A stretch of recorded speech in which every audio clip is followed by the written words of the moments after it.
जोर वन नमस्कार दोस्तों, आप सुन रहे हैं स्टोरी नेस्ट, जहां शब्द बनते हैं एहसास और हर कहानी आपको ले जाती है एक नई दुनिया में। तैयार करो इसे शादी के लिए, क्योंकि आज ये मेरी यानी ब्लैक ईगल की दुल्हन बनेगी। उद्धरण चिन्ह डॉट। एक आदमी ने अपनी दमदार आवाज में बेड पर लेटी एक लड़की को देखते हुए कहा। उस आदमी की हाइट 6 फीट थी, गोरा रंग, लेकिन चेहरे पर लगे मास्क के कारण उसका चेहरा सही से नजर नहीं आ रहा था। उस आदमी ने वाइट कलर की शर्ट और ब्लैक पैंट पहना हुआ था। उसका ऑरा बहुत ही डेंजरस था। वो आदमी कुछ देर तक उस बेहोश पड़ी लड़की को देखने के बाद रूम से बाहर चला गया। उसके जाते ही रूम में खड़ी एक औरत, जो डर से कांप रही थी, वो बेड पर बेहोश पड़ी लड़की को देखकर दया भरी आवाज में बोली, अंडरस्कोप, बेचारी लड़की, इसे तो पता भी नहीं है कि इसकी शादी होने वाली है। काश कोई इस लड़की को बचा पाता। उद्धरण चिन्ह अल्पविराम। इतना कहते ही वह औरत, जिसकी उम्र लगभग 40 साल थी, वह शादी का जोड़ा उठाकर बेड पर लेटी लड़की को देखने लगी। ये लड़की कोई और नहीं बल्कि अमायरा थी, कहानी की हीरोइन, उम्र 21 साल, जिसे एयरपोर्ट से ब्लैक ईगल के लोगों ने किडनैप कर लिया था। वो औरत बेहोशी की हालत में ही अमायरा को शादी के लिए तैयार करने लगी। वही ब्लैक ईगल रूम से निकलने के बाद उस लकड़ी के बने घर से भी बाहर निकल आता है। उसने अपनी सर्द और सख्त नजरों को चारों तरफ घुमाया। उसके बाद अपनी जेब से सिगरेट निकालकर उसके कश लेने लगा। वो इस वक्त बहुत ही ज्यादा खतरनाक और बेदर्द लग रहा था। वो सभी इस जंगल के अंदर थे, जहां पर एक बड़ा सा लकड़ी का घर बना था। उस लकड़ी के घर की रखवाली के लिए कई सारे ब्लैक ईगल गैंग के लोग खड़े थे। उन सभी के चेहरे पर मास्क था और लेफ्ट साइड एक ईगल का टैटू बना हुआ था। ब्लैक ईगल का मास्क बहुत ज्यादा स्टाइलिश था। उसके बस होठ ही नजर आ रहे थे। वह सिगरेट को अपने होठों के बीच फंसाते हुए तिरछा मुस्कुराकर कहता है, अंडरस्कोप, अमायरा डार्लिंग, कई सालों से मैं तुम्हारे पीछे पड़ा हूँ। मैंने तुम्हें प्यार से समझाया था कि मुझसे शादी कर लो, पर तुमने मेरी बात नहीं मानी। अब शादी के बाद हर रात तुम्हें मेरा टॉर्चर सहना होगा। उसके बाद मैं तुम्हें तड़पा तड़पा कर मार दूंगा। उद्धरण चिन्ह अल्पविराम। कहकर वह ठहाका मारकर हंसने लगा। उसकी हंसी की आवाज जंगल में गूंजने लगी। कुछ देर हंसने के बाद वह सिगरेट को अपने होठों से निकालकर धुआं को हवा में छोड़ते हुए आगे हंसते हुए बोला, अंडरस्कोप, तुम्हें कौन बचाएगा मुझे अमायरा। तुम्हारा वह 23 साल का पति, जो अभी ठीक से बड़ा भी नहीं हुआ, और न ही उसके दूध के दांत टूटे होंगे अभी। उद्धरण चिन्ह अल्पविराम। ब्लैक ईगल बहुत ही खुश था, क्योंकि आज वह अमायरा से शादी करने वाला था। ब्लैक ईगल अपना सिर उठाकर मौसम को देखता है, जो अचानक ही खराब हो गया था। ये सुबह का वक्त था, मगर फिर भी ऐसा लग रहा था शाम होने वाली हो। बिजली कड़कने लगी और ठंडी हवाएं भी चल रही थी। ब्लैक ईगल नजर उठाकर फिर मंडप की तरफ देखता है, जहां पर एक पंडित जी बैठे थे और उसके लोग उन पर गन तान कर खड़े थे। उसने गुस्से भरी आवाज में पंडित से कहा, अंडरस्कोप, पंडित, तैयारी करो, यह शादी किसी भी कीमत पर होनी चाहिए, वरना तुम्हारी लाश भी इस जंगल से बाहर नहीं जाएगी। ब्लैक ईगल ने जैसे ही यह कहा, अचानक इतनी तेज बिजली कड़की कि ब्लैक ईगल खुद को आसमान की तरफ देखने से रोक नहीं पाया। आसमान का नजारा बहुत ही डरावना हो गया था, जैसे खुद साक्षात यमराज ने यहाँ पर कदम रखा हो। दूसरी तरफ इसी जंगल के बाहर कई सारे काले कपड़े पहने लोग खड़े थे। फिर वह सभी अपनी राइफल्स को लेकर धीरे धीरे जंगल के अंदर बढ़ने लगे। उन सभी काले कपड़े पहने लोगों में से एक की नजरें इतनी तेज थी कि चील को भी मात दे दे। उसकी आंखों में भी ठीक मौसम की तरह ही तूफान नजर आ रहा था। वह सभी तेजी से जंगल के अंदर बढ़ने लगे। ऐसा लग रहा था उनके ऊपर ठंडी हवा और बादल गरजने का कोई असर ही ना पड़ रहा हो। जंगल के अंदर वो औरत अमायरा को शादी के जोड़े में अच्छे से तैयार कर देती है। फिर अमायरा के चेहरे को देखने लगती है, जिस पर अभी भी थोड़ा थोड़ा रैशेस थे, क्योंकि उसे अनजान आदमियों ने टच किया था और अमायरा को उस टच से एलर्जी थी। कुछ देर बाद ब्लैक ईगल रूम के अंदर आया और वह अमायरा को निहारने लगा। उसकी खूबसूरती देखकर ब्लैक ईगल हंसते हुए बोला, अंडरस्को, आज से ही ये खूबसूरती सिर्फ मेरी होगी। इतना कहते ही वह अपनी नशीली निगाहों से अमायरा को देखते हुए उसे गोद में उठा लेता है। उस लाल जोड़े में अमायरा बला की खूबसूरत लग रही थी, पर अफसोस वह बेहोश थी। ब्लैक ईगल उसे गोद में उठाकर बाहर आ गया और फिर मंडप के पास खड़ा हो गया। पंडित जी ने शादी की पूरी तैयारी कर ली थी। अग्निकुंड भी चला दिया था, पर हवा के कारण वह ठीक से जल नहीं पा रही थी। ये देखकर ब्लैक ईगल गुस्से में पंडित जी से बोला, अंडरस्को, पंडित, यह सब काम झाम मत कर, सीधा शॉर्टकट में शादी करवा, नहीं तो। इतना कहते ही वो अपने लोगों को इशारा करता है तो उसके लोग पंडित जी के ऊपर गन तान देते हैं। ये देखकर पंडित जी डरते हुए बोले, अंडरस्को, ठीक है यजमान, आप पहले फेरे ले लीजिए। उद्धरण चिन्ह अल्पविराम। पंडित जी कहते हुए एक कोने में खड़े हो गए और ब्लैक ईगल अमायरा को गोद में लिए हुए हंसने लगा। फिर फेरे लेने लगा। एक फेरा पूरा हो चुका था, अब वो दूसरा फेरा ले रहा था। वही जो लोग जंगल के अंदर आ रहे थे वो और भी तेजी से अंदर की तरफ बढ़ने लगे। वो सभी मंडप के काफी करीब आ चुके थे। उनमें से एक आदमी ने जैसे ही ब्लैक ईगल को फेरे लेते देखा, वह बहुत ही खतरनाक नजर आने लगा। उसका खतरनाक ऑरा चारों तरफ फैल गया। 2-3 फेरे पूरे हो चुके थे। ब्लैक ईगल जैसे ही चौथा फेरा लेने को हुआ, तभी एक गोली चली जो ब्लैक ईगल के कंधे पर लगी। दर्द के कारण ब्लैक ईगल की पकड़ अमायरा पर ढीली हो गई। राइफल में साइलेंसर लगा था, इसलिए चलने की आवाज किसी को भी सुनाई नहीं दी। ब्लैक ईगल तो खुद हैरान था। जब उसे दर्द का एहसास हुआ तभी उसे समझ आया कि उसे गोली लगी है। गोली लगते ही ब्लैक ईगल के कंधे से पानी की तरह खून बहने लगा था।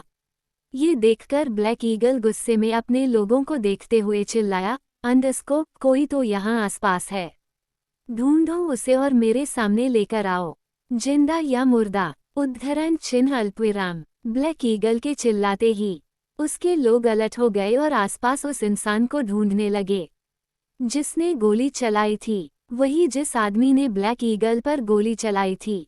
वो ब्लैक ईगल को इतना बेचैन देखकर तिरछा मुस्कुराने लगा।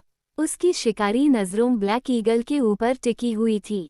फिर उसने एक और गोली चलाई। ये गोली इस बार ब्लैक ईगल के पैर पर लगी तो उसका बैलेंस बिगड़ा और वह घुटनों के बल जमीन पर गिर गया। लेकिन इस बीच उसने अमायरा को गोद में ही उठा रखा था। फिर वह अपने दर्द को सहते हुए अपने लोगों से गुस्से में बोला, अंडरस्को, उन सबको यहाँ आने से रोको। इतना कहते ही वह जल्दी जल्दी फेर लेने के लिए खड़ा हो गया। ब्लैक ईगल सही से अमायरा को थामते हुए आसपास देखते हुए हंसने लगा और फिर खुद से बोला, अंडरस्को, आज ये शादी कोई नहीं रोक सकता, क्योंकि अमायरा सिर्फ और सिर्फ मेरी है।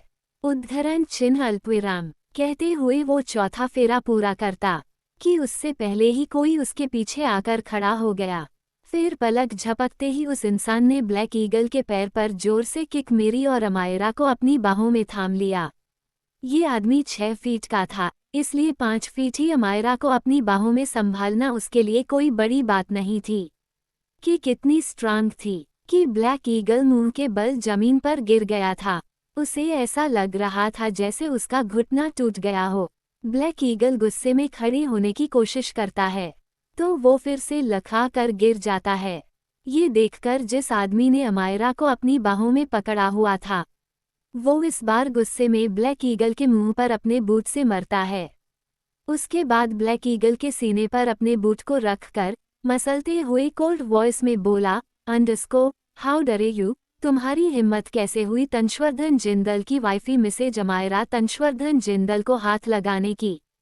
तंशवर्धन जिंदल अपनी चीजों पर किसी की नज़र तक बर्दाश्त नहीं करता और तुमने तो मेरी ही वाइफी को किडनैप कर लिया। उद्धरण चिन्ह। उसकी आवाज में इतना गुस्सा और डरावनापन था कि ब्लैक ईगल अंदर तक कांप गया। तभी फायरिंग होने लगी। क्योंकि तंश की फोर्स ने ब्लैक ईगल के लोगों पर फायरिंग स्टार्ट कर दिया था। वही तंश गुस्से में बिल्कुल महाकाल का दूसरा रूप लग रहा था। तंश एक हाथ से अमायरा को थामकर एक और किक ब्लैक ईगल के मुंह पर मरता है। तंश के सीने में आग लगी थी, जो अभी भी शांत नहीं हुई। उसने पूरा शिमला अमायरा को ढूंढा, पर अमायरा उसे मिली भी तो कहाँ, मुंबई में। वही ब्लैक ईगल के मुंह से बुरी तरह खून बहने लगा। अब तक तंश के लोगों ने भी ब्लैक ईगल के लोगों को मार दिया था, इसलिए केवल ब्लैक ईगल ही जिंदा बचा था, जिसे तंश इस वक्त अपनी कोल्ड, डरावनी और गहरी नजरों से देख रहा था। वही ब्लैक ईगल खून की उल्टी करते हुए उठकर बैठ गया, पर अचानक ही तेज बारिश होने लगी। बारिश इतनी तेज थी जैसे बहुत बड़ा तूफान आने वाला हो। कुछ सेकंड में ही वह सभी पूरी तरह बारिश में भीग चुके थे। इस बारिश की बूंद के कारण धीरे धीरे अमायरा को भी होश आ रहा था। उसे केवल इतना महसूस हो रहा था कि किसी ने उसे मजबूती से अपनी बाहों में पकड़ा हुआ है। अमायरा की पलकें फड़फड़ाने लगी। अमायरा धीरे से तंश के कंधों को पकड़कर अपनी आंखें खोलती है, तो उसे सबसे पहले ब्लैक कलर की वर्दी नजर आई। इस वर्दी को देखते ही अमायरा का दिल डर से धड़कने लगा। उसकी आंखों के सामने एक सीन आने लगा कि कैसे उसे, तंश और स्माइली को जान से मारा जा रहा था। यही नहीं, उसे अपने बचपन की कुछ यादें याद आने लगी, जब वह 6 साल की थी। ऐसे ही जंगल में भाग रही थी और उसके पीछे 4 से 5 आदमी काले कलर की वर्दी पहनकर उसे मारने के लिए आ रहे थे। उन लोगों ने छोटी सी अमायरा को पकड़ लिया था और बहुत टॉर्चर किया था। ये याद आते ही अमायरा एकदम से तंश को खुद से दूर करके पीछे हो गई, पर अमायरा को ये भी समझ नहीं आ रहा था कि वो तो मर गई थी, फिर जिंदा कैसे हो गई। वो सोचने लगी कहीं ये सपना तो नहीं है। वो सबको शौक होकर देख रही थी। उसे याद था इस वक्त वो 20 और तंश 23 साल का था। अमायरा को ये भी याद था कि ये सब कुछ उसके साथ पहले भी हो चुका था, लेकिन अमायरा समझ नहीं पा रही थी कि वही सब दोबारा क्यों हो रहा है। तभी उसके मन में ख्याल आया, अंडरस्को, ये जैसे फिल्मों में होता है वैसे मेरा भी रिबर्थ हुआ है, पर ऐसा कैसे हो सकता है? क्या गॉड ने मुझे सब सही करने का एक मौका दिया है? मुझे ये सब पता करना होगा। उद्धरण चिन्ह अल्पविराम। पर शायद अमायरा पिछले जन्म के जबरदस्ती के बाद अमायरा को लोगों की करीबी से डर लगने लगा था, क्योंकि तंश ने जैसे ही अमायरा को पकड़ने के लिए अपना हाथ आगे किया कि अमायरा डर और गुस्से में घबराते हुए बोली, अंडरस्को, दूर रहो मुझसे, डोंट टच मी। इतना कहते ही वो पीछे जाने लगी, तो तंश जल्दी से उसके हाथ को पकड़कर उसे खुद से सटा लेता है। उसके हर एक एक्शन में सिर्फ और सिर्फ गुस्सा झलक रहा था। उसकी पकड़ अमायरा के हाथ पर इतनी तेज थी कि अमायरा की हथेली पर लाल निशान पड़ गए। तंश बेहद डरावनी आवाज में बोला, अंडरस्को, stand quietly, otherwise no one will be worse than me. चुपचाप खड़ी रहो, वरना मुझसे बुरा कोई नहीं होगा। कोष्टक। उसकी धमकी सुनकर अमायरा होश में आई। तभी उसका ध्यान तंश के फेस पर गया, तो अमायरा खुश हो गई। पर जैसे ही उसे याद आया कि तंश उससे यानी माफिया से नफरत है, तो उसकी खुशी डर में बदल गई। उसका दिल इतनी जोर से धड़क रहा था कि अमायरा को सांस लेने में भी तकलीफ होने लगी। वही तंश ने ब्लैक ईगल के ऊपर गन तानते हुए गुस्से में पूछा, अंडरस्को, why did you kidnap her, answer me. Tansh सिर्फ वार्निंग नहीं देता था, बल्कि करके दिखाता था। तभी तो लोग उसे यमराज कहते थे। तंश ने अपने लोगों को घूरते हुए कोल्ड वॉइस में ऑर्डर दिया, अंडरस्को, बर्न दिस हाउस। उद्धरण चिन्ह अल्पविराम। उसके ये कहते ही सभी कमांडोज ने ब्लैक ईगल के लोगों को घर के अंदर फेंक दिया। उसके बाद घर में बॉम्ब फिट कर दिया। ये देखकर तंश तिरछा मुस्कुराते हुए ब्लैक ईगल को देखने लगा, पर ब्लैक ईगल अचानक ही हंसने लगा। वो पागलों की तरह जमीन पर बैठ के हंसने लगा, तो तंश अपनी आंखें छोटी करके उसे देखने लगा। वही अमायरा घबराते हुए मन में बोली, अंडरस्को, कहीं ये मिस्टर लाइफ लाइन को बता न दे कि मैं ही वो माफिया हूँ जिससे ये नफरत करता है। नहीं, ऐसा नहीं हो सकता। मैं मिस्टर लाइफ लाइन को इस जन्म में नहीं खो सकती। उद्धरण चिन्ह अल्पविराम। अमायरा को समझ नहीं आ रहा था कि वो क्या करे। उसने घबराहट में कसके अपने लहंगे को पकड़ लिया। तभी उसका ध्यान खुद पर गया, तो वो खुद को लाल शादी के जोड़े में देखकर शौक हो गई।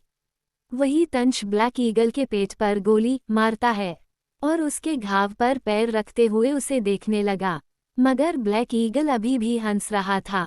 उसने कुछ देर हंसने के बाद चिल्लाते हुए जोर से कहा, अंडरस्कोप, तुम्हें क्या लगता है तुमने ब्लैक ईगल को पकड़ लिया? कभी नहीं, क्योंकि मैं बस ब्लैक ईगल का हम शक्ल हूँ।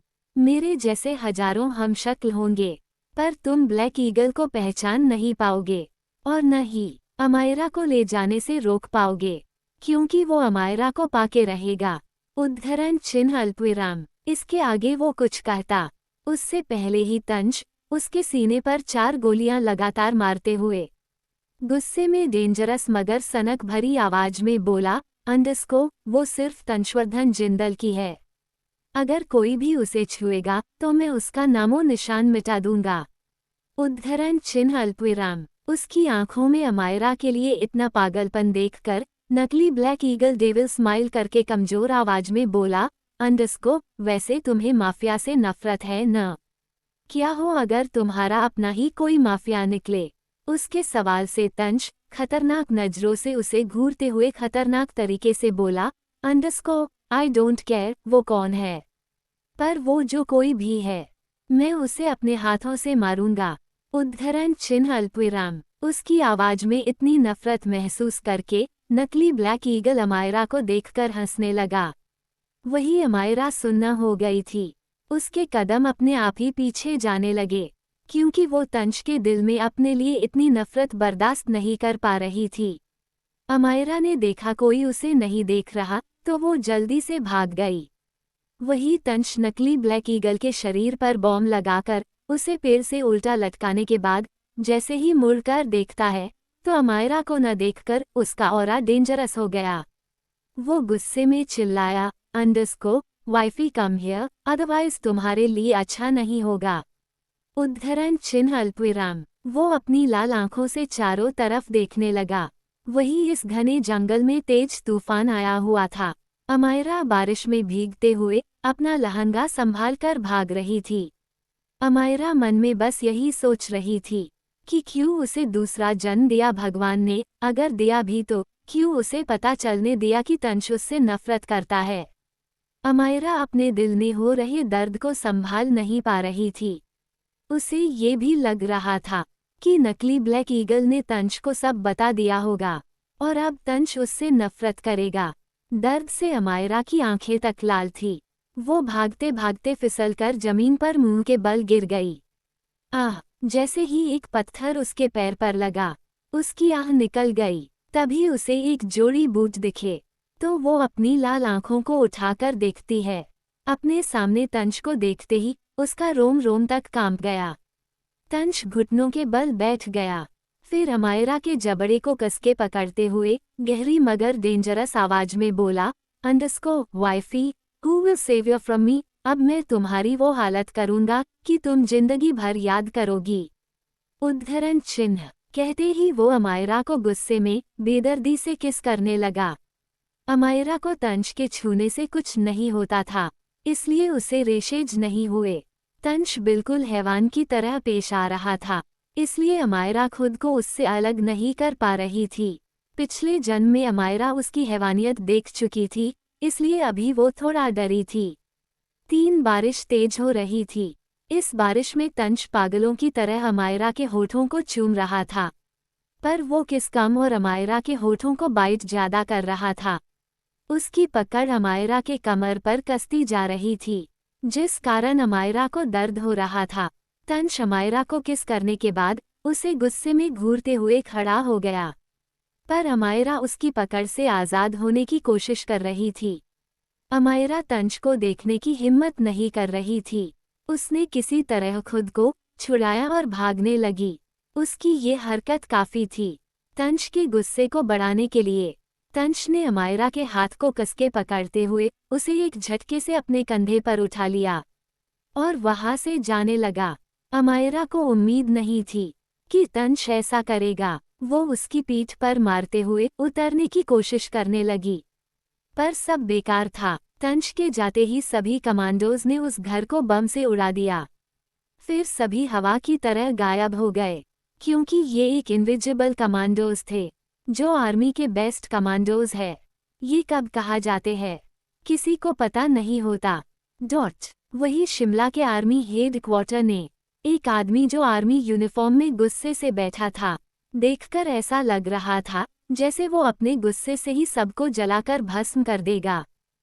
उसने अपने सामने खड़े दूसरे ऑफिसर्स पर गुस्सा करते हुए कहा, व्हाट? और ये बात अब तुम मुझे बता रहे हो? तंश ने आर्मी कमांडोज को अपने पर्सनल काम के लिए यूज किया। क्या उसे अंदाजा भी है इससे वो कितनी बड़ी मुसीबत में फंस सकता है? उद्धरण चिन्ह अल्पविराम। उस आर्मी ऑफिसर के गुस्से को देखकर वो ऑफिसर, जो कि एक कैप्टन था, उसने घबराते हुए जवाब दिया, सर, पर इसका कोई सबूत नहीं है, क्योंकि वो कमांडोज कब कहाँ होते हैं इस बारे में किसी को कोई खबर नहीं रहती। और अगर कोई सबूत मिल भी जाए कि तंश सर ने कमांडोज का इस्तेमाल किया है, तो भी वो कमांडोज कभी भी उनके खिलाफ नहीं जाएंगे, क्योंकि वो सभी तंश सर के लिए कुछ भी कर सकते हैं। उद्धरण चिन्ह अल्पविराम। ये सुनकर उस आर्मी ऑफिसर ने गुस्से में अपनी आंखें बंद कर ली। कुछ देर ऐसे ही रहने के बाद उसने एक्सप्रेशन लेस भाव से कैप्टन को ऑर्डर दिया, तंश ने आर्मी के रूल्स को तोड़ा है, और भले ही मैं उसका भाई हूँ, लेकिन मेजर जनरल हर्षवर्धन जिंदल हूँ, इस नाते ये मेरा फर्ज है कि मैं रूल्स तोड़ने वाले के खिलाफ सख्त एक्शन लूँ। उद्धरण चिन्ह अल्पविराम। ये सुनकर कैप्टन हैरानी से हर्षवर्धन को देखने लगा, जो तिरछा मुस्कुराते हुए कुछ सोच रहा था। मुंबई। तंश अमायरा को लेकर अपने प्राइवेट विला नहीं गया, क्योंकि वहां पर कोई ऐसा इंसान था जिसे तंश देखना भी नहीं चाहता था। तंश अमायरा को लेकर अपने एक छोटे से अपार्टमेंट गया था। वहां पर कई लोग सिविल ड्रेस में उस अपार्टमेंट की रखवाली कर रहे थे, और ये तंश के लोग ही थे। छोड़ो मुझे, ये क्या कर रहे हो तुम? उद्धरण चिन्ह। अमायरा खुद को छुड़ाते हुए चिल्ला रही थी। वो इस वक्त बेड पर बैठी थी, पर तंश ने उसके हाथ को बेल्ट से बांधा हुआ था। अमायरा ने अभी भी शादी का जोड़ा पहना था, उसका दुपट्टा जमीन पर पड़ा था, और वो सिर्फ ब्लाउज लहंगे में थी। वो तंश को देख रही थी, जो सोफे पर किसी राजा की तरह बैठा वाइन पी रहा था। आधी बोतल वाइन पीने के बाद तंश अमायरा को गहरी नजरों से देखते हुए अपनी शर्ट उतारकर उसके ऊपर फेंक देता है। फिर कोल्ड वॉइस में बोला, वेयर दिस। तंश इतना कहते ही ग्लास में रखी सारी वाइन एक झटके से पी गया। अमायरा घूर के शर्ट को देखती है। उसके बाद तंश को उसे कुछ समझ नहीं आ रहा था, क्योंकि पिछले जन्म में तंश कभी भी सामने से उसके लिए केयर नहीं दिखाता था, पर इस बार ऐसा हो रहा था। अमायरा कंफ्यूज होकर तंश को देखते हुए मन में बोली, हम, ये तो कन्फर्म हो गया कि मुझे जिंदगी ने दोबारा मौका दिया है, पर ये कैसे बदल गया? अकदू खडूस कहीं का। और क्या मिस्टर लाइफ लाइन को मेरे बारे में कुछ नहीं पता कि मैं वही माफिया हूँ जिससे ये नफरत करते हैं? या ये तूफान के आने के पहले की शांति है? या शायद नकली ब्लैक ईगल ने कुछ न बताया हो? उद्धरण चिन्ह अल्पविराम। अमायरा को अच्छे से याद था कि पिछले जन्म में तंश ने कभी माफिया का जिक्र नहीं किया था, इसलिए उसे भी नहीं पता था कि तंश को माफिया से नफरत है। पर अमायरा को अब पता था कि तंश माफिया से कितनी नफरत करता है। अमायरा इसी उलझन में थी, कहीं तंश को सच न पता चल जाए कि वही माफिया है। इस डर से अभी भी अमायरा का दिल धड़क रहा था। तभी तंश तिरछा मुस्कुराते हुए बोला, wifey, remove your clothes now. उसकी मैग्नेटिक और दमदार आवाज जैसे ही अमायरा को सुनाई दी, अमायरा के दिल की धड़कनें बढ़ने लगी। पर अमायरा अपने हाथ को देखने लगी जो बंधे थे। वो पिछले जन्म में ऐसी सिचुएशन में बिल्कुल नहीं फंसी थी, क्योंकि पिछले जन्म में वो तंश से इतनी नफरत करती थी कि वो फ्लैट नहीं आई थी, बल्कि जिद करके अपने घर चली गई थी। तंश भी उसके बंधे हाथ को देखकर अपनी जगह से खड़ा हो गया। तंश ने जाकर अमायरा के हाथ खोल दिए, पर झुकने के कारण वो अमायरा के बहुत करीब था। दोनों की नाक आपस में लड़ रही थी, इसलिए नर्वस होकर अमायरा अपनी नजरें नीचे कर लेती है। पर अचानक ही उसकी नज़र तंश के सीने पर बने टैटू पर गई, जिस पर उसका नाम चमक रहा था। ये टैटू तंश ने उसके हाथों से जबरदस्ती बनवाया था। यही नहीं, अमायरा के सीने पर भी तंश ने जबरदस्ती टैटू बनाया था। अमायरा बिना सोचे समझे उस टैटू पर अपने होठ रख देती है, तो अमायरा के होठों के स्पर्श से तंश की गहरी आंखें बंद हो गई। उसके अंदर के डिजायर्स बढ़ने लगे, क्योंकि वो हमेशा से अमायरा को पाना चाहता था, लेकिन अमायरा ने कभी उसे खुद के करीब नहीं आने दिया। जब तंश को लगा वो आउट ऑफ कंट्रोल हो रहा, तो वो बेरहमी से अमायरा को खुद से दूर करके बेड पर बैठ गया। उसके धक्के के कारण अमायरा संभल नहीं पाई और बेड पर गिर गई। ब्लाउज का गला काफी डीप था, जिस कारण अमायरा की बॉडी थोड़ी रिवील होने लगी। न चाहते हुए भी तंश की गहरी नज़र अमायरा के गर्दन से होते हुए नीचे जाने लगी। इस बात से अनजान अमायरा गुस्से में उठी और जाने लगी, पर वो एक कदम भी आगे बढ़ाती उससे पहले ही तंश की गहरी और कोल्ड वॉइस उसे सुनाई थी। Wifey, take off your clothes and the two in front of me. Tansh ये कहते ही तिरछा मुस्कुराते हुए अमायरा को ऊपर से नीचे तक देखने लगा। अमायरा तो अपनी जगह पर जम गई थी, क्योंकि वो पिछले जन्म के एक्सपीरियंस के बाद तंश के करीब जरूर जाना चाहती थी, मगर इतना नहीं कि वो उसके सामने अपने कपड़े बदले। अमायरा ने याद किया कि पिछले जन्म में भी तंश ऐसे ही उसके साथ बिहेव करता था, और अगर वो उसकी बात नहीं मानती थी तो तंश उसे काफी शर्मनाक सजा देता था, एक ऐसी सजा जिसके बारे में वो किसी को बता भी नहीं सकती थी। पिछले जन्म की घटना याद करके अमायरा अपनी नर्वसनेस को छुपाते हुए गुस्से में हकलाकर बोली, अंडस्को, तुम्हारे कहने का मतलब क्या है? तंश तिरछा मुस्कुराते हुए अमायरा की तरफ बढ़ने लगा। अमायरा की तो सांसें ही ऊपर नीचे होने लगी। एक अनजाने डर ने फिर से उसे घेर लिया। तंश की करीबी के साथ साथ उसे फिर से याद आने लगा कि कैसे यश ने पिछले जन्म में उसके साथ जबरदस्ती की थी। उसे लगा तंश भी गुस्से में भी वही सब करने वाला है, इसलिए उसका शरीर कांपने लगा। क्या बकवास कर रहे हो तुम? अमायरा शौक होकर पूछती है, पर तंश ढीठ की तरह फिर से कोल्ड वॉइस में बोला, अंडरस्को, चेंज योर क्लोथ्स, बट मेरे सामने। तंश इतना कहते ही बेड से टेक लगाकर ऐसे बैठ गया, जैसे उसके सामने कोई इंटरेस्टिंग मूवी चलने वाली हो और वो उसे देखने के लिए बेकरार हो रहा हो। अमायरा तो अभी भी शौक थी, उसे समझ नहीं आ रहा था कि वो तंश को कैसे समझाए। वो तंश की करीबी और उसके आंखों में देखने से बच रही थी, क्योंकि उसे डर था इससे तंश को उसकी सच्चाई पता चल जाएगी। अमायरा ने एक गहरी सांस ली और तंश की बात ना मानकर उसकी पनिशमेंट झेलने जा फैसला किया। अमायरा ने हिम्मत करके गुस्से में तंश को बिना देखे ही नर्वस होकर कहा, अंडस्को, मैं पनिशमेंट के लिए रेडी हूँ। उद्धरण चिन्ह अल्पविराम। पनिशमेंट शब्द सुनते ही तंश खतरनाक तरीके से मुस्कुराया। वो अमायरा की नर्वसनेस को देखते हुए खड़ा हुआ और वहां से जाते हुए तिरछा मुस्कुराकर कोल्ड वॉइस में बोला, अंडस्को, फॉलो मी। उसकी गहरी आवाज सुनकर अमायरा ने थूक गटक लिया। उसका मन यहाँ से भागने का कर रहा था, पर वो नहीं भाग सकती थी, क्योंकि तंश उसे कहीं से भी ढूंढ निकालता। अमायरा तंश के पीछे पीछे एक रूम में गई तो चौंक गई, क्योंकि ये रूम टॉर्चर रूम था। अमायरा ने देखा उस दिन की तरह आज भी तंश अपने हाथ में छड़ी लिए सोफे पर किसी नर्क के देवता की तरह बैठा था। पर तंश हैरान भी था कि अमायरा अचानक से उसके साथ पहले की तरह बदतमीजी नहीं कर रही और न उस पर गुस्से में चिल्ला रही थी। वही अमायरा अपने होठों को चबाते हुए खुद से बोली, अंडस्को, अम्मू, पहले तो तुम इससे नफरत करती थी, तब इसने तुझे नहीं बख्शा था, शायद इस बार बख्श दे, क्योंकि जब से मैं यहाँ आई हूँ मैंने उसके साथ बहुत अच्छा बिहेव किया है। चलो अम्मू और अपनी मासूमियत का जादू दिखाओ।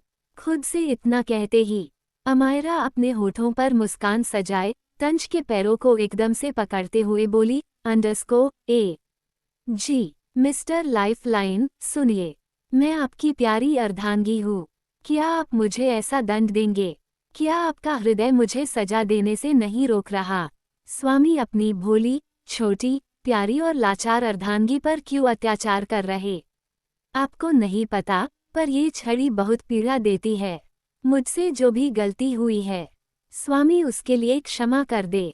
उद्धरण चिन्ह अल्पविराम। अमायरा तंज के पैरों को छोड़ ही नहीं रही थी, क्योंकि वो घबराई हुई थी। तंज ने देखा अमायरा उसके पैरों को नहीं छोड़ रही थी, तो तंज गुस्से ने चिल्लाया, wifey, leave my foot and you can't escape the punishment. उद्धरण चिन्ह अल्पविराम। तंज की आंखें गुस्से में लाल हो गई। वो अमायरा की इस हरकत पर इरिटेट हो रहा था, क्योंकि उसने पहले कभी ऐसा नहीं किया था। वही अमायरा पनिशमेंट के डर से उसका पैर छोड़ ही नहीं रही थी। जब तंज से बर्दाश्त नहीं हुआ, तो उसने अमायरा को एक झटके से अपनी बाहों में भर लिया, और अमायरा की चीख गूंज उठी। अगली सुबह जिंदल हाउस। एक औरत बहुत खुश भी थी और परेशान भी। वो किचन से बाहर आते हुए देखती है कि एक सख्त पर्सनैलिटी और मिड एज का आदमी डाइनिंग टेबल पर ब्रेकफास्ट कर और उसका चेहरा हमेशा की तरह सख्त था। वहाँ एक औरत भी बैठी थी और वो भी ब्रेकफास्ट कर रही थी। लेकिन जब से उस औरत की दोस्त की बेटी ने तंज पर जबरदस्ती करने का इल्जाम लगाया था, तब से किचन के बाहर खड़ी औरत यानी मिसेज जिंदल उस औरत को और न पसंद करने लगी। मिसेज जिंदल अपने हस्बैंड यानी मिस्टर जिंदल से भी गुस्सा था, क्योंकि उन्होंने तंज को बेरहमी से मारा था। मिसेज जिंदल अपनी सीट पर बैठ गई और ब्रेकफास्ट करने लगी। जो औरत ब्रेकफास्ट कर रही थी, वो घूर घूर के कुछ दूरी पर बैठे लड़के को देख रही थी, जिसकी उम्र लगभग 25 साल थी। पर जब उनसे रहा नहीं गया, तो उन्होंने उस लड़के से क्यूरियस होकर पूछा, जय, तंज को तो घूमना बिल्कुल नहीं पसंद और न ही भीड़ वाली जगह पसंद है। फिर वो कॉलेज ट्रिप पर जाने के लिए कैसे मान गया और अभी तक आया भी नहीं? जय, तुम उसके बड़े भाई हो, क्या तुम्हें उसकी चिंता नहीं हो रही? उद्धरण चिन्ह अल्पविराम। उनके सवाल को सुनकर सभी उनकी तरफ देखने लगे, तो वो औरत हड़बड़ाते हुए बात को संभाल कर बोली, मेरा मतलब है, जब सब आ गए हैं तो उसे भी आ जाना चाहिए। उद्धरण चिन्ह अल्पविराम। जय मुंह बना देता है। उसने किया जी को पूरी तरीके से इग्नोर किया। जय तंज से 2 साल बड़ा था। कोष्टक पर मिसेज जिंदल तपाक से बोली, किया, तुम तंज की आंटी हो और क्या तुम्हें पता नहीं है? मेरे बेटे की अभी अभी शादी हुई है और वो अभी जवान है, सिर्फ 23 साल का ही तो है। इस उम्र में अगर वो अपनी बीवी के साथ बाहर मस्ती कर रहा, तो इसमें क्या गुनाह है? कम से कम वो किसी गैर लड़की के साथ तो नहीं है।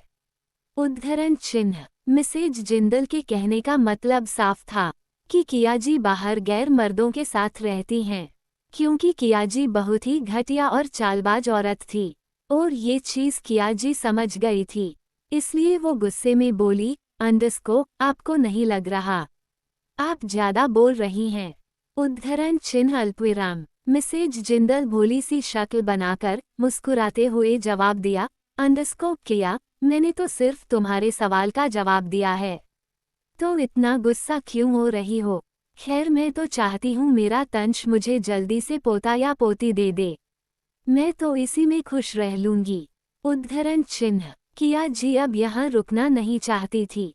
वो गुस्से में वहां से जाते हुए मन में बोली, पोता पोती माय फुट। उस अमायरा को मैं ज्यादा दिन यहाँ टिकने नहीं दूंगी। इस घर की बहू तो सिर्फ पिया बनेगी। मुझे कैसे भी करके उसे जेल से निकालना होगा। उद्धरण चिन्ह अल्पविराम। उनके जाते ही मिस्टर जिंदल सख्ती से मिसेज जिंदल से बोले, तुम ये क्या कर रही थी? मिसेज जिंदल अनजान बनते हुए बोली, मैंने क्या किया? मिस्टर जिंदल अपनी एक आईब्रो ऊपर करके कड़क आवाज में बोले, मैं देख रहा हूँ जब से तुम अमायरा से मिली हो, उसने तुम्हें बिगाड़ दिया है। अब तुम बिल्कुल भी भोली भाली नहीं रही। मुझे तंश से कहना पड़ेगा कि वो अपनी बीवी को कंट्रोल में रखें। उद्धरण चिन्ह अल्पविराम। अमायरा के बारे में ऐसी बातें सुनकर मिसेज जिंदल भड़कते हुए गुस्से में बोली, अंडरस्कोप, खबरदार अगर मेरी अमायरा को कुछ कहा तो वो बहुत ही सुपर डुपर है। उद्धरण चिन्ह अल्पविराम। मिस्टर जिंदल देख पा रहे थे कि उनकी बीवी पूरी तरीके से बदल चुकी है। जहां वो पहले उनके सामने एक शब्द कहने से डरती थी, वही अमायरा के लिए अब वो उनसे लड़ रही थी। मिस्टर जिंदल कुछ सोचकर खतरनाक तरीके से मुस्कुराने लगे और फिर उन्होंने मिसेज जिंदल से कड़क आवाज में कहा, अंडरस्कोप, अगर तुम्हारी बहू इतनी सुपर डुपर है तो उससे बोलो तंश को होली में यहाँ लेकर आए और उसे होली खेलने पर मजबूर कर दे। उद्धरण चिन्ह अल्पविराम। ये सुनकर जय और मिसेज जिंदल के चेहरे पर टेंशन झलकने लगी, क्योंकि तंश कभी भी होली नहीं खेलेगा, चाहे जो हो जाए। वही मिस्टर जिंदल को भी ये बात अच्छे से पता थी, इसलिए वो मन ही मन अपनी जीत पर खुश हो रहे थे। कॉलेज। अमायरा ने आज एक भी लेक्चर अटेंड नहीं किया और न उसने तंश से बात की, क्योंकि उसने कल रात अमायरा को बेरहमी से सजा दी थी, जिस कारण उसका हिप बहुत दर्द हो रहा था और वो बैठ भी नहीं पा रही थी। अमायरा क्लासरूम से गुस्से में बाहर चली गई। वो अपने एक हाथ को हिप पर रखते हुए गुस्से में बोली, अंडरस्कोप, मिस्टर तंशवर्धन जिंदल, तुमने कल रात मेरी पिटाई की। मैं तुम्हें छोड़ूंगी नहीं। तुम्हारे कारण मैं बैठ भी नहीं पा रही। मैं अपना गुस्सा कैसे कंट्रोल करूं? अम्मू, एक काम करो, कैंटीन में चलकर थोड़े हैंडसम लड़कों को देखकर अपने मूड को फ्रेश कर लो। उद्धरण चिन्ह अल्पविराम। वो तंश को गुस्से में कोसते हुए कैंटीन साइड आ गई। उसके हाथ में उसका बैग था। वो तंश को कोसते हुए अपने हाथ को झटक भी रही थी। अमायरा अपना ऑर्डर देने के बाद जैसे ही एक सीट से गुजरी जिस पर 3 लड़के बैठे थे, ये कॉलेज के तंश के बाद सबसे अमीर स्टूडेंट थे, जो एक नंबर के बदतमीज और गुस्सैल थे। तो अमायरा का बैग गलती से एक लड़के के सिर पर लग गया। अमायरा ने इस पर ध्यान नहीं दिया, पर वो लड़का गुस्से में आग बबूला हो गया। उसने एकदम से अमायरा को घूर के देखा तो उसकी नज़र अमायरा के मिनी स्कर्ट से होते हुए उसके लंबे गोरे पैर पड़ी। तो वो तिरछा मुस्कुराकर बोलता है, अंडरस्कोप, मिस मिनी स्कर्ट, रुको। इतना कहते ही उसने स्ट्रॉ उठाकर अमायरा के ऊपर फेंक दी। तो अमायरा एकदम से रुक गई। उसकी आंखें सख्त और कठोर हो गई थी, क्योंकि अमायरा को तंश के अलावा किसी से डर नहीं लगता था। अमायरा मुड़ी और बिना किसी भाव से बोली, अंडरस्कोप, किसने मेरे से बदतमीजी की? ये पूछते ही उसने स्ट्रॉ को देखा जो उसके पैर के पास पड़ा था।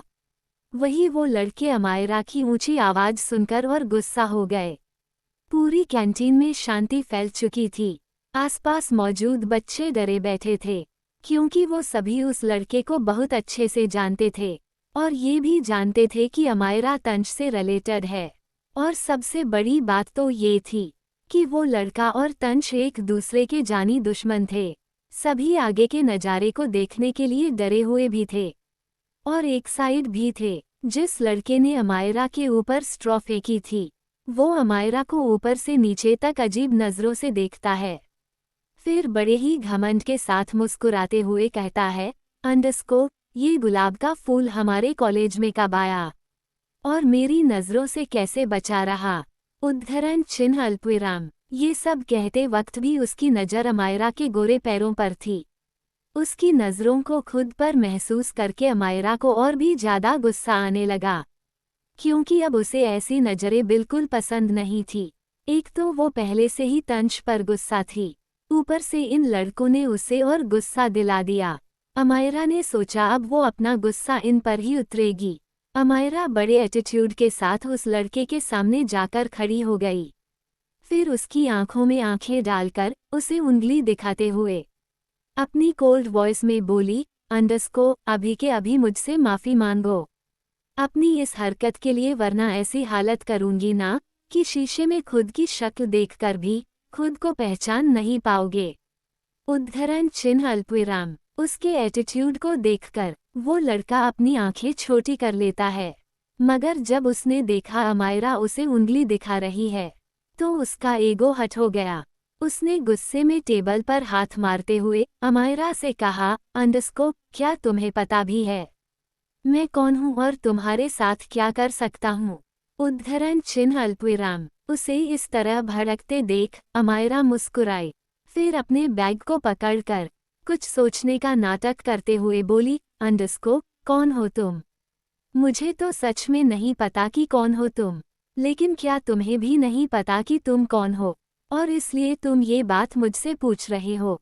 उद्धरण चिन्ह अल्पविराम। अमायरा उसका मजाक उड़ाते हुए और भी ज्यादा मुस्कुराई, तो वो लड़का दांत पीसते हुए बोला, अंडरस्को, तुम? वही बाकी स्टूडेंट क्यूरियस होकर कैंटीन के बाहर की तरह देखते हैं, क्योंकि अमायरा जब भी किसी से लड़ाई करती थी तो अक्सर तंश उसे बचाने आता था। तो अब सभी लोग उसका इंतजार कर रहे थे ताकि वो एक अच्छा खासा ड्रामा एंजॉय कर सके। पर जब कोई भी आता हुआ नजर नहीं आया तो एक लड़के ने कमान संभाली और तंश को बुलाने निकल गया। वही अमायरा ने देखा उन लड़कों की सीट पर एक सीट खाली थी, तो वो अदा के साथ उस पर बैठ गई और अपने बैग को टेबल पर रखते हुए मुस्कुरा कर बोली, अंडरस्को, अब तो मैं यहीं पर बैठूंगी। मैं 3 तक गिनती हूँ। तुम सब यहाँ से निकल जाओ वरना अंजाम अच्छा नहीं होगा। उद्धरण चिन्ह अल्पविराम। उसके इस तरह धमकी देने से वह तीनों लड़के ठहाका मारकर हंसने लगे। वही अमायरा ये जानबूझकर कर रही थी, क्योंकि उसे याद था पिछले जन्म में इन लड़कों ने कैंटीन में उसके ऊपर सारा खाना और कोल्ड ड्रिंक फेंककर उसे घुटनों पर बैठाया था। तब सभी ने उसका बहुत मजाक उड़ाया था। 5 अमायरा बड़े ही एटीट्यूड के साथ उस चेयर पर बैठी हुई थी, लेकिन वही जानती थी उसे बैठने में कितना ज्यादा दर्द हो रहा था। मगर जब वो अपनी दूसरी पर्सनैलिटी में आती थी तो उसके लिए कोई भी दर्द मायने नहीं रखता था। अमायरा ने उन तीनों लड़कों को घूर के देखा, फिर उसने पूरी टेबल पर अपना कब्जा जमा लिया। उन तीनों में से एक लड़का, जो दिखने में ज्यादा डेंजरस लग रहा था, उसकी उम्र लगभग 25 साल होगी। वो एक मिस्टीरियस फैमिली से बिलोंग करता था। इसके फैमिली बैकग्राउंड के बारे में कॉलेज में किसी को नहीं पता था, पर अमायरा को पता था, क्योंकि उसके पास पिछले जन्म की यादें थी।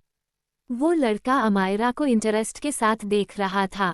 उसने अपने हाथ से टेबल को बजाते हुए अपनी आंखों से गॉगल्स निकालकर खतरनाक तरीके से मुस्कुराकर अमायरा से कहा, अंडरस्को, क्या तुम्हें पता है मैं कौन हूँ? मेरा बाप कौन है?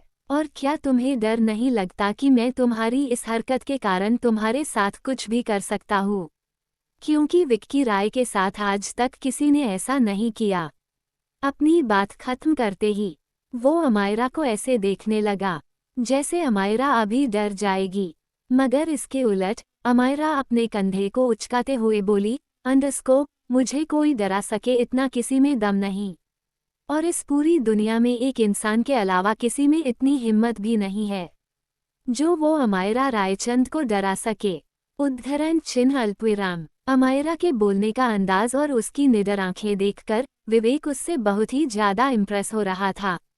विवेक खुद को उसकी तरफ अट्रैक्ट होने से रोक नहीं पाया।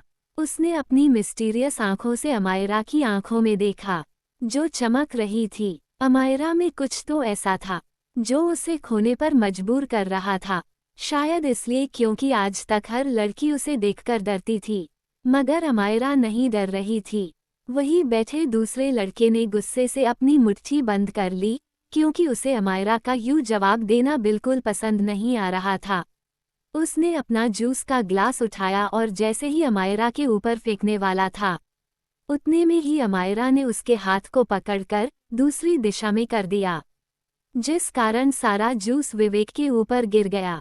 ये देखकर अमायरा हंसने लगी। उसको इस तरह हंसते देखकर विवेक गुस्से में खड़ा हो गया। उसने अपनी बेल्ट में खोंसी गन निकालकर उसे अमायरा के ऊपर तान दी। फिर गुस्से में बोला, अंडरस्को, बहुत हंसी आ रही है ना तुझे? अभी सारी हंसी निकलेगी। उद्धरण चिन्ह अल्पविराम। विवेक गन लोड कर देता है। अब अमायरा भी बेहद कोल्ड हो चुकी थी। अमायरा डेविल स्माइल करके उस गन को देखते हुए विवेक का मजाक उड़ाते हुए बोली, अंडरस्को, मिस्टर, लगता है तुम्हें बंदूक से खेलना बहुत पसंद है, पर अफसोस तुम मुझे इस खिलौने से नहीं डरा सकते। उद्धरण चिन्ह अल्पविराम। अपनी बात खत्म करते ही अमायरा विवेक की कलाई को पकड़कर मरोड़ देती है। उसने इतनी जोर से मोड़ा कि विवेक खुद को चिल्लाने से रोक नहीं पाया। आह! विवेक चेयर पर बैठकर चिल्लाने लगा। दूसरा और तीसरा लड़का दोनों गुस्से में अमायरा की तरफ बढ़े। अमायरा दोनों को डार्क नजरों से देखते हुए गुस्से में वार्निंग देती है, अंडरस्को, बेहतर होगा तुम दोनों मुझसे माफी मांगकर अपने इस कमजोर दोस्त को लेकर निकलो यहाँ से, वरना तुम तीनों की ऐसी हालत करूंगी कि जिंदगी भर मुझे भूलोगे नहीं। उद्धरण चिन्ह अल्पविराम। उसकी धमकी सुनकर दूसरा लड़का गंदी हंसी हंसते हुए बोला, अंडरस्को, देखो तो इस लड़की को, हमें धमकी दे रही, सौरभ को धमकी दे रही है। अब मैं तुम्हें ऐसे ही नहीं छोड़ूंगा। पहले तो मैं तुमसे माफी मंगवाना चाहता था, लेकिन अब मैं चाहता हूँ तुम सभी के सामने अपने कपड़े उतारकर मेरी गोद में बैठो। उद्धरण चिन्ह अल्पविराम। उसकी घटिया बातें सुनकर अमायरा की आंखों के सामने पिछले जन्म की कुछ यादें आ गई। तो अमायरा का मन नफरत से भर गया, क्योंकि उसे ऐसी बातों से और ऐसे लोगों से सख्त नफरत थी। अमायरा का पारा चढ़ चुका था। वही वहां मौजूद बच्चे शौक होकर अपने मुंह पर हाथ रख लेते हैं। सभी डरी हुई नजरों से सौरभ को देखने लगे। एक लड़की जो अमायरा को बिल्कुल पसंद नहीं करती थी, उसने मन में एक्साइटेड होकर कहा, अंडरस्को, वाह, अब मजा आएगा। अगर इन लड़कों ने अमायरा के साथ कुछ कर दिया तो तंश कभी भी उसकी तरफ नहीं देखेगा। उद्धरण चिन्ह अल्पविराम। पर कुछ बच्चों को अमायरा पर तरस आ रहा था, लेकिन अमायरा को किसी के तरस की जरूरत नहीं थी। अमायरा अपने एक पैर पर दूसरे पैर को रखते हुए गुस्से में सौरभ से बोली, अंडरस्को, अभी और इसी वक्त अपने कपड़े उतारकर घुटनों के बल बैठो और मुझसे माफी मांगो। मैं तुम्हें जाने दूंगी, वरना भूल जाओ कि तुम जिंदा भी रह सकते हो। उद्धरण चिन्ह अल्पविराम। अमायरा इतने गुस्से में थी कि उसने अपने हाथ की मुट्ठी बना ली। सौरभ जैसे ही अमायरा के कॉलर को पकड़ने के लिए अपने हाथ को आगे करता है, अमायरा बीच में ही उसके हाथ को पकड़कर खड़ी हुई और एक जोरदार किक उसके सीने पर मारा। सौरभ उड़ते हुए दूसरी टेबल के ऊपर गिरा और बुरी तरह खांसने लगा। उसके मुंह से खून निकलने लगा। अब तो विवेक और भी ज्यादा गुस्सा हो गया। विवेक एक मुक्का अमायरा को मारता है, पर अमायरा उसके मुक्के को पकड़कर उसके सिर को टेबल पर रखे चाउमीन की प्लेट पर मार देती है। प्लेट के साथ साथ टेबल भी टूट चुकी थी। अमायरा यही नहीं रुकी, उसने चिली सॉस उठाया और पूरा विजय के चेहरे पर फेंक दिया। चिली सॉस के कारण जैसे ही विजय को अपनी आंखों में जलन हुई, वो जमीन पर बैठे बैठे चिल्लाने लगा। पूरे कैंटीन में डर का माहौल था। सभी अमायरा के इस रूप को देखकर शोक थे। अमायरा तीनों लड़कों को पीटने के बाद भी शांत नहीं हुई। उसने पास वाली टेबल से स्प्राइट की बोतल उठाई और उसे बड़ी बारी से विवेक, सौरभ, विजय के ऊपर डालते हुए खतरनाक तरीके से बोली, अंडरस्को, मुझसे उलझने से पहले 1000 बार सोचना, क्योंकि मैं दिखती सिर्फ भोली हूँ, पर हूँ उसके उलट। उद्धरण चिन्ह अल्पविराम। अमायरा की आंखों में आग बरस रहा था, क्योंकि वो एक माफिया थी जिसका ऑरा ही लोगों को डराने के लिए काफी था। विवेक को समझते देर नहीं लगी कि जरूर अमायरा एक मिस्टीरियस लड़की है, जो जैसे दिखती है वो वैसी है नहीं, पर उसने सोच लिया था वो वक्त आने पर अमायरा को जरूर सबक सिखाएगा। विवेक उठने की कोशिश करता है, पर वो उठ नहीं पाया। हिलने के कारण उसे अपने शरीर में दर्द हुआ तो उसकी आह निकल गई। अमायरा का गुस्सा हल्दी शांत नहीं होता था। वो अपने बैग को लेकर चली गई, क्योंकि अगर वो वहां रुकती तो उन सबको जान से मार देती। अमायरा कैंटीन से बाहर निकलते ही लंबी लंबी सांसें लेकर खुद से बोली, अंडरस्को, अमायरा, अपना गुस्सा शांत करो। पर मैं कैसे करूं? मेरा गुस्सा तभी शांत होगा जब मैं इसे किसी पर निकालूंगी।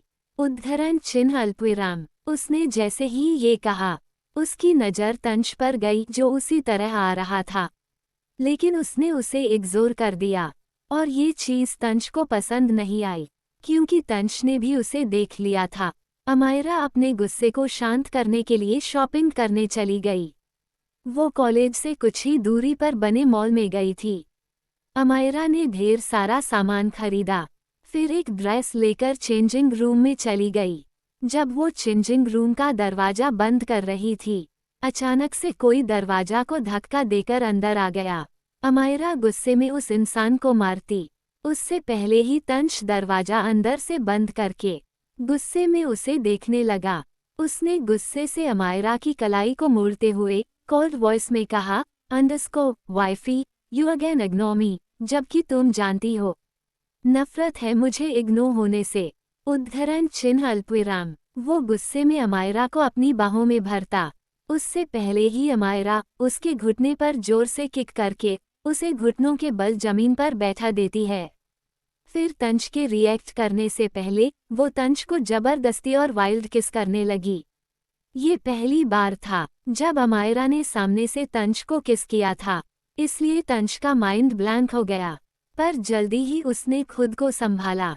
वही अमायरा अपने गुस्से को शांत करने के लिए ही तंश को किस कर रही थी, या बोले सिर्फ बाइट कर रही थी, क्योंकि तंश ने भी कल रात उसकी पिटाई की थी।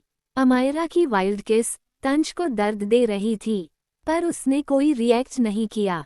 अमायरा उसके लिप्स को जोर से बाइट करते हुए तंश के शर्ट के 2 बटन खोल देती है।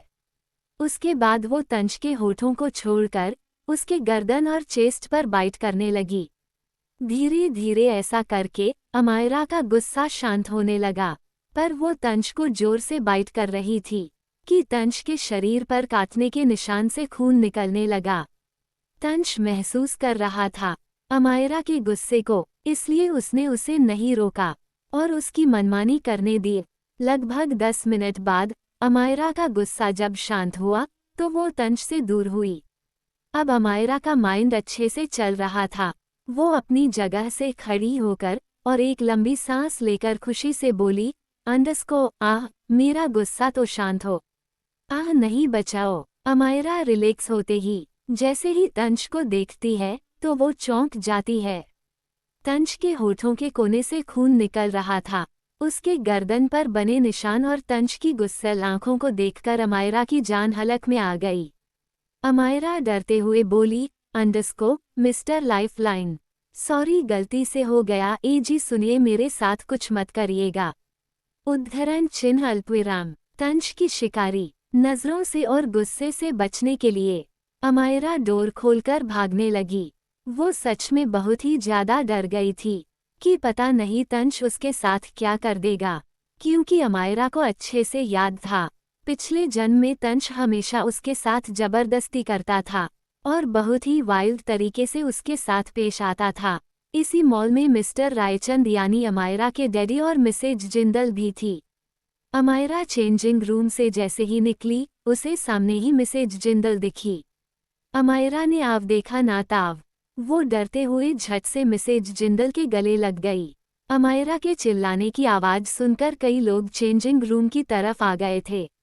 वही तंश किसी तरह खुद के गुस्से को शांत करके बाहर निकला। उसने शर्ट के बटन तो बंद कर लिए, पर उसके होठों पर लिपस्टिक और ब्लड अभी भी लगा था। वो शैतान से कम नहीं लग रहा था।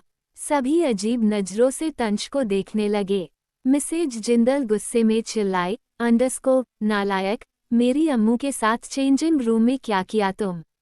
6 अमायरा मिसेज जिंदल के पीछे खड़ी होकर तंश को देखने लगी। अमायरा की आंखों में नर्वसनेस थी। उसने कसके मिसेज जिंदल को पकड़ लिया। तंश को देखकर कोई भी गलत समझ सकता था, क्योंकि उसके होठों पर लिपस्टिक लगी थी, पर तंश किसी मॉन्स्टर से कम नहीं लग रहा था। तंश जाकर मिसेज जिंदल के सामने खड़ा हो गया, पर उसकी गहरी नज़र सिर्फ अमायरा पर थी। तंश अमायरा को गुस्से में देखते हुए कोल्ड वॉइस में बोला, अंडरस्को वाइफी, कम हियर अदरवाइज। वो जानबूझकर अपनी बात बीच में ही छोड़ देता है, क्योंकि आगे की बात अमायरा समझ चुकी थी। अमायरा नकली आंसू बहाते हुए मन में बोली, अंडरस्को, ओ गॉड, प्लीज इस मॉन्स्टर से बचा लीजिए।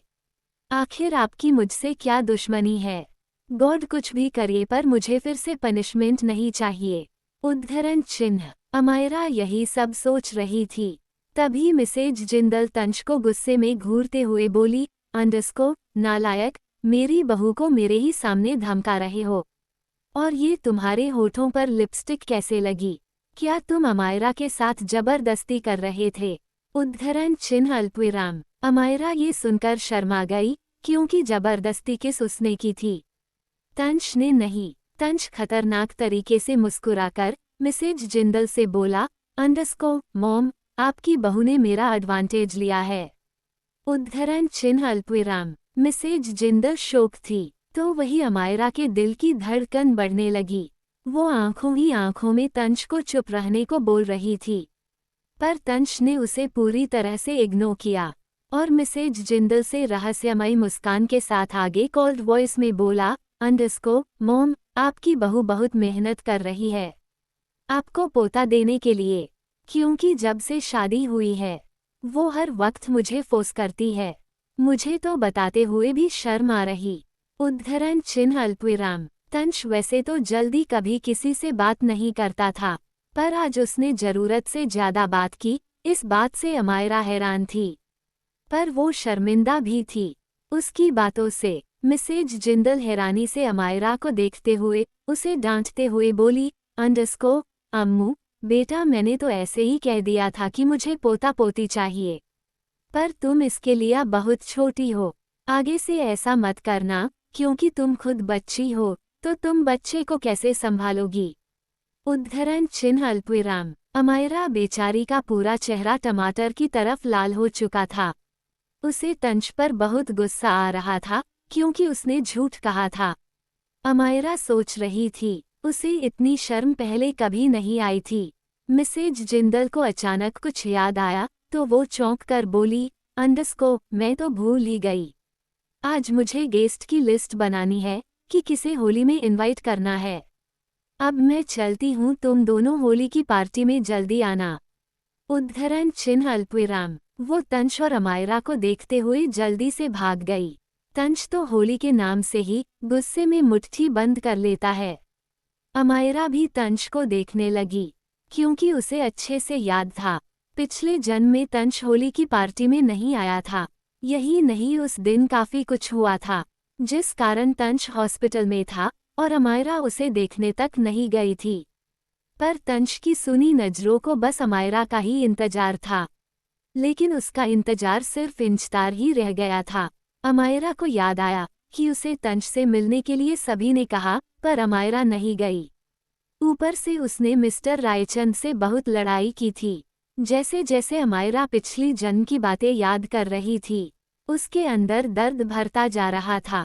वो तंश का सामना नहीं कर पा रही थी, इसलिए शॉपिंग करने लगी। वो पूरे टाइम तंश को इग्नोर कर रही थी। तंश उसके पीछे पीछे ही आ रहा था।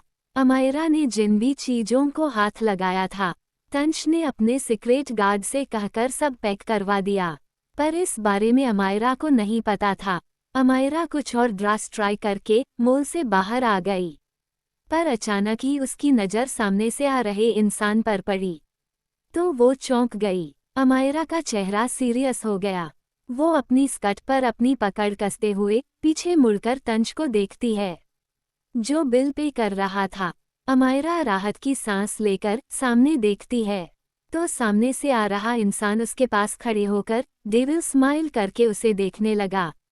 अमायरा उसे खुद के इतने करीब देखकर पीछे होते हुए गुस्से में बोली, अंडरस्को, तुम यहाँ कैसे? वो आदमी अजीब तरह से मुस्कुराकर बोला, अंडरस्को, पिंक पैंथर, मैं तो बस ये देखने आया था कि तुमने किससे शादी की। वैसे तुमने उस लड़के से शादी क्यों की? वो तुम्हारे लायक बिल्कुल नहीं है। उद्धरण चिन्ह अल्पविराम। अमायरा अपनी आईब्रो ऊपर करके सर्द आवाज में बोली, अंडरस्को, तुम्हारा इससे कोई लेना देना नहीं है, तो बेहतर होगा तुम मुझसे और मेरे हस्बैंड से दूर रहो।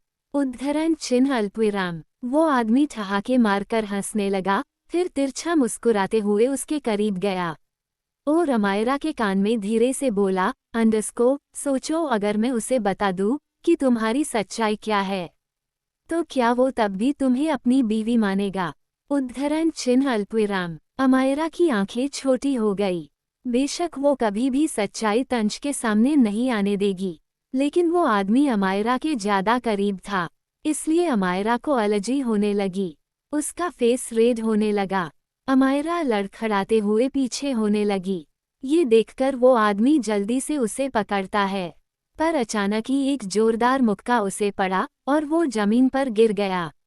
तंज बेहद गुस्से में खड़ा था।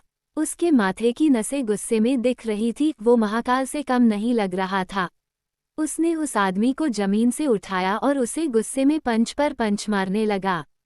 वो आदमी भी तंज को मारने की कोशिश करता है, पर तंज कई सालों तक आर्मी में था। उसकी टेक्निक कमाल की थी, इसलिए वो आदमी उससे जीत नहीं पाया। तंज गुस्से में उसके कॉलर को पकड़ते हुए बोला, अंडरस्को, how did you even go close to him? Now that you have gone close to him, you will be punished for it. तुम उसके करीब भी कैसे गए? अब जब तुम उसके करीब गए हो तो इसकी सजा मिलेगी। इतना कहते ही तंज डेविल स्माइल करने लगा। वो सभी सड़क के ठीक किनारे खड़े थे। कोई कुछ समझता उससे पहले ही तंज उस आदमी को सड़क पर धक्का दे देता है। वो आदमी भी डर चुका था। उसे तो रिएक्ट करने का मौका भी नहीं मिला और एक ट्रक उसे टक्कर मारते हुए निकल गई। ये सीन बहुत भयानक था। सभी तंज की ओवर पॉजिटिवनेस को देखकर शौक थे। तंज उस आदमी के खून से सने हुए शरीर को देखते हुए मुड़कर अमायरा को देखता है, जिसे चक्कर आ रहे थे। तंज जल्दी से उसे अपनी बाहों में भरकर साइको की टोन में बोला, अंडरस्को wifey, you make me crazy. वही कुछ दूरी पर खड़े मिस्टर रायचंद ये सब देखकर अंदर तक कांप गए। उन्होंने मॉल के अंदर जो हुआ था वो सब भी देखा था। मिस्टर रायचंद अमायरा के डैड घबराते हुए खुद से बोले, अंडरस्को, नहीं नहीं, मैं मेरी बच्ची को एक पागल के साथ नहीं रहने दे सकता। इसने पलक झपकते ही उस आदमी को मार दिया। क्या पता मेरी अमायरा को भी मार दे। मुझे कैसे भी करके अमायरा से ही बात करनी होगी कि ये शादी एक गलती है और वो इस पागल लड़के को छोड़ दे। उद्धरण चिन्ह अल्पविराम। मिस्टर रायचंद के अंदर इतनी हिम्मत नहीं थी कि वो सामने से तंज को कुछ बोले, क्योंकि मिस्टर जिंदल तंज के डैड ने तंज के पागलपन के बारे में जो कुछ भी उन्हें बताया था, उसके बाद उन्हें तंज से बहुत डर लगता था। शिमला में हर्षवर्धन ने आर्मी से छुट्टी ले ली होली के लिए और मुंबई जाने की तैयारी करने लगा। हर्ष अपनी पैकिंग करते हुए बहुत सीरियस लग रहा था। पूरी पैकिंग करने के बाद उसने सिगरेट जलाया और खिड़की के बाहर देखते हुए कश लेने लगा। उसके होठों पर तिरछी मुस्कुराहट थी। हर्ष एक लंबा कश लेते हुए अजीब तरह से मुस्कुराकर बोला, अंडरस्को, तंज उर्फ टीजे, वर्ल्ड का टॉप एंड मिस्टीरियस बिजनेसमैन, तुम्हारी मिस्ट्री सॉल्व करने में आ रहा हूँ। तुमने बिना परमिशन आर्मी कमांडो का इस्तेमाल किया, इसकी सजा तो तुम्हें मैं दूंगा। उद्धरण चिन्ह। हर्ष की मर्दाना और डेंजरस आवाज पूरे रूम में गूंज रही थी। उसके इरादे बहुत ही खतरनाक लग रहे थे। मुंबई, रायचंद विला। एक लड़की अपने रूम में बैठी किसी गहरी सोच में गुम थी। उस लड़की के चेहरे पर अभी अभी थोड़े निशान थे, जो बर्फ से जलने के। वो बहुत गुस्से में थी। वो लड़की सामने बैठी औरत के हाथ को पकड़कर बोली, अंडरस्को, मॉम, आपका प्लान कभी काम नहीं करता, क्योंकि हर बार वो अमायरा बच जाती है। प्लीज कुछ करिए, मैं उसकी खुशी नहीं देख पा रही हूँ। उद्धरण चिन्ह अल्पविराम। वो औरत उस लड़की को शांत कराते हुए कुछ सोचने लगी, फिर एकदम से खुश होकर बोली, अंडरस्को, आलिया बेटा, तुमने कहा कि अमायरा को हर बार तंज बचा लेता है। जहाँ तक मैं जानती हूँ, तंज को होली नहीं पसंद, तो तुम आराम से उस दिन अमायरा को रास्ते से हटा सकती हो, क्योंकि तंज वहाँ पर नहीं होगा। यही नहीं, कॉलेज में भी तुम उसका जीना मुश्किल कर सकती हो। उद्धरण चिन्ह अल्पविराम। आलिया अमायरा की कजन सिस्टर थी और वो औरत विश जी थी, अमायरा की आंटी। आलिया को कुछ समझ नहीं आया, तो वो इरिटेट होकर विश जी को देखने लगी। विश जी मुस्कुराते हुए उसे अपना प्लान बताती है। आलिया सारा प्लान सुनकर खुश होते हुए बोली, अंडरस्को, थैंक यू मॉम, आपने कितना अच्छा आइडिया दिया है। अब वो अमायरा मुझसे नहीं बच सकती। उद्धरण चिन्ह अल्पविराम। आलिया बहुत ही खुश लग रही थी। उसकी आंखों में अमायरा के लिए बेहिसाब नफरत साफ दिख रही थी। और ये नफरत तब से और बड़ी थी जब सभी कॉलेज ट्रिप पर गए थे। आलिया वहां पर अमायरा को मारना चाहती थी, पर खुद ही बर्फ में गिर गई और उसे कुछ दिन तक हॉस्पिटल में भी रहना पड़ा था।